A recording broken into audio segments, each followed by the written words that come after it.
Hi అండి. మా ఆడపడుచు వాళ్ళకి బట్టలు పెడదామని చెప్పేసి బట్టలు తీసుకుందామని అపూర్వ షాప్కి అయితే వచ్చేసాము. మా ఆయన హర్ష ప్రసన్నలు కూడా బట్టలు తీసుకోమని చెప్పారు. అందుకని చెప్పేసి నాకు ఈ కలర్ బట్టలు చాలా బాగా నచ్చాయి. అందుకని చెప్పి తీసుకున్నాను. మా ఆయనే స్వయంగా ప్రసన్నకి బట్టలు వేసి చూసారనమాట. ఎప్పుడు ప్రసన్నకి బట్టలు తీసుకున్నా కూడా మా ఆయనే స్వయంగా ప్రసన్నకి వేసి చూస్తారనమాట. తనకి బాగా నచ్చాయి. అందుకని ఒక 2 ఫోటోలు కూడా తీసేసుకున్నారు. ఈ టైప్ బట్టలు మాకే కదా, మా ఆడపడుచు కూడా బాగా నచ్చాయి. అందుకని చెప్పేసి వర్షితకు కూడా తీసుకొని ట్రయల్స్ వేసి చూసింది. ఆ పాప కూడా చాలా అంటే చాలా బాగున్నాయి. నిజంగా చాలా బాగున్నాయి కదా.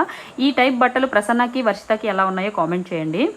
మా ఆడపడుచు వాళ్ళ పిల్లలకి తీసిన బట్టలు సరిపోతున్నాయా లేదా అని ట్రయల్స్ వేస్తుంటే మా అత్తగారు అవి ఎలా ఉన్నాయనేది సెలెక్ట్ చేస్తున్నారనమాట. ఇక మేమైతే పార్దుగాడితో ఆడుకునే పనిలో పడిపోయాము. ఎందుకంటే పార్థబాబుకి ఈరోజే జుట్టు ఉంటుంది. తర్వాత తిరుమల కొండపైన తలనీలాలు ఇచ్చేస్తున్నాం అనమాట. అందుకని చెప్పేసి తనివి తీరా ఆడేసుకుంటున్నాము మా ఆయన నేను.